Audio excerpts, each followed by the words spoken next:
So how do you import a video to iMovie on the iPad? Let's begin right now. And if you are new on the Foxtecc channel, go ahead and subscribe right now and you're not going to miss any useful tutorials like this one.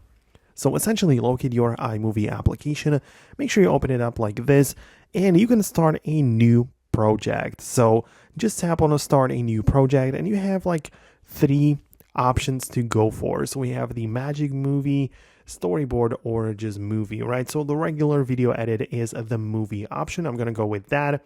And right now it already tells me or lets me basically pick out the media from my gallery. So I can go to choose the videos already, or I can go for the photos if I want to add photos into my project right here. So I can basically select the videos like this, right? And I can play it to like preview it or tap the little check mark icon right there. So I can click and select this one.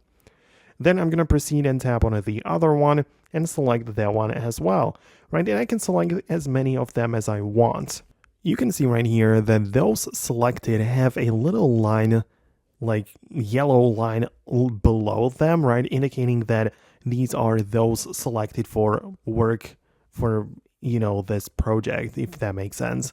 But once I'm happy with my selection, I just need to confirm it by clicking on create movie at the bottom like this, and it will put all of the files on a timeline. So as you can see, I have exactly those which I have selected previously.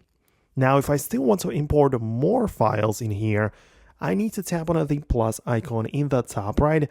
And again, tap on videos, go to all, and perhaps do exactly the same thing. So again, the yellow line is indicating that those are already used in the project. So I can click on another video and either preview it by pressing the play button or click on the plus and make it appear in the timeline and make it join the other videos. So that's it from me. Let me know in the comments below if there's any problem with that. Go ahead and subscribe for more tutorials and videos like this one, and I'll see you in the future.